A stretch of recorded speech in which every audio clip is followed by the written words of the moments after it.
In 2004, DC Comics published a murder mystery. A superhero's wife is killed. The Justice League investigates, and by the end, readers wish they'd never picked it up. Identity Crisis is one of the most controversial comics DC ever published. Not because it was bad, it's actually really well written. The problem is what it revealed about heroes we thought we knew, and what it did to characters who deserve better. Sue Dibney, wife of Elongated Man, is murdered in the first issue. That's not a spoiler, that's the premise. The mystery is who killed her and why. But as the Justice League investigates, they uncover a secret that some of them have been keeping for years. A secret so dark that even when it finally comes out, it destroys friendships that had lasted decades. I'm gonna walk you through all 7 issues of this series. I'll explain who killed Sue, how they did it, and why the method is one of the most disturbing things ever put in a mainstream superhero comic. But more importantly, I'll explain what the League did years ago that makes the whole thing so much worse. This is Identity Crisis, and it earns every bit of its reputation. Issue 1 opens at Sue Dibney's funeral. We see the superhero community in mourning. Ralph Dibney, the Elongated Man, is devastated. He and Sue were one of comics' great love stories. They'd been together since the Silver Age. She wasn't a victim waiting to be rescued. She was his partner, his confidant, his best friend. And someone burned her alive. The League immediately begins investigating. Batman does his detective thing. The mystical heroes try to commune with Sue's spirit. Everyone is looking for answers.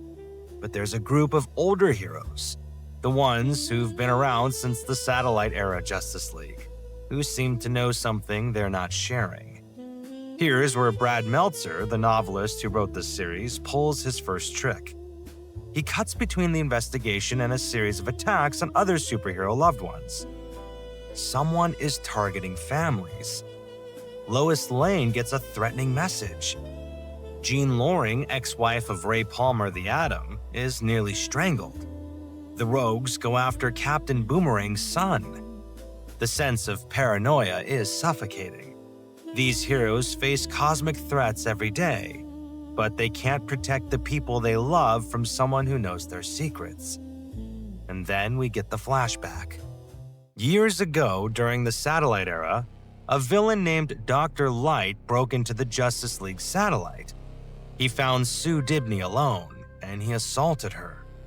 I'm not one to describe it in detail because frankly I don't want to, and you don't need me to. What matters is that when the League found out what happened, they made a decision. Zatanna, using her magic, didn't just mind-wipe Dr. Light to make him forget. She altered his personality.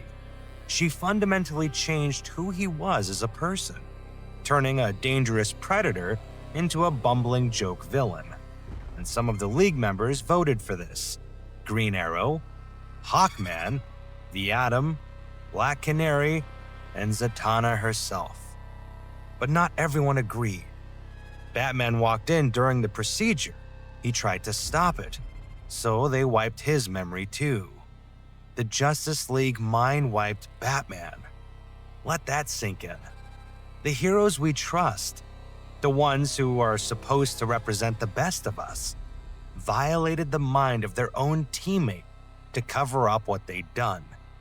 And they'd been living with this secret for years, acting like nothing ever happened, while Batman operated alongside people who had literally altered his brain without consent. This revelation splits the series in two. On one side, there's still a murder investigation happening. Sue is dead and someone killed her. On the other side, there's this festering wound in the League's history that's now bleeding into everything. The suspects pile up. Dr. Light is the obvious choice, but he's been mentally reduced to someone who can barely plan a grocery trip. Other villains are investigated. The attacks on superhero families continue, creating more chaos and more suspects. Tim Drake's father, Jack, receives a package. Inside is a gun and a note warning him that someone is coming. Captain Boomerang, sent by the mysterious calculator, shows up to kill him. Jack Drake manages to shoot Boomerang, killing him, but Boomerang's weapon finds its mark too. Tim Drake loses his father, becoming another Robin orphaned by violence. The body count keeps rising. The paranoia keeps building. And then, in issue 6, the mystery takes its final turn. Ray Palmer, the Atom, discovers something impossible. Sue Dibney wasn't killed by fire. The fire came after. She died of a brain hemorrhage. Specifically, the kind of damage that would happen if something very, very small traveled through her brain. Someone with shrinking technology killed Sue Dibney by entering her skull and causing an aneurysm. The only people with that technology are Ray Palmer and his ex-wife, Jean Loring. And Jean was nearly killed herself, so she can't be the murderer. Except Ray figures it out. Jean staged her own attack. Jean stole his old equipment. Jean killed Sue Dibney.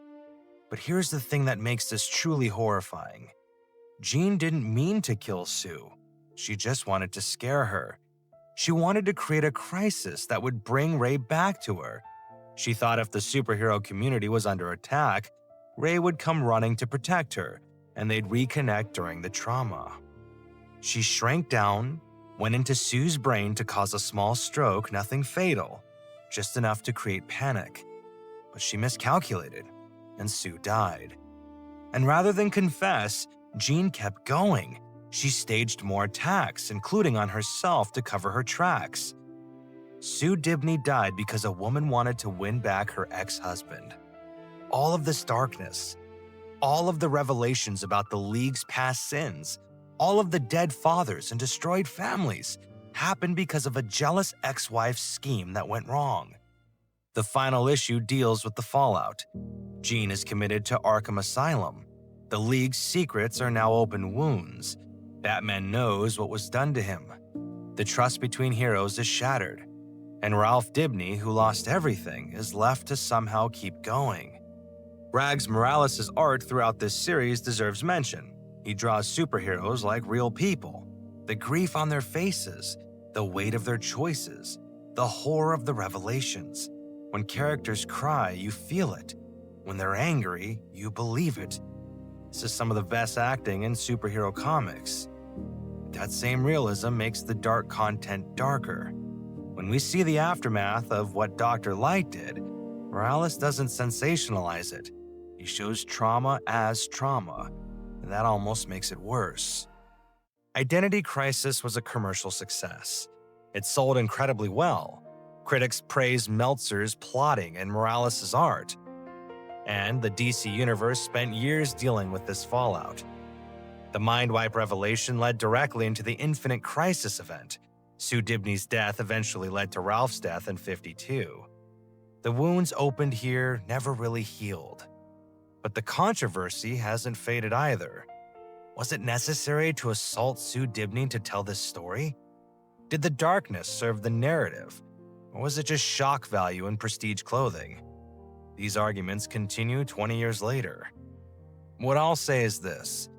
Identity Crisis is a well-crafted murder mystery that fundamentally changed how readers saw DC's heroes. Whether that change was worth the cost is something everyone has to decide for themselves. The League's betrayal of their own principles hit harder than any supervillain ever could. Sometimes the call is coming from inside the Watchtower.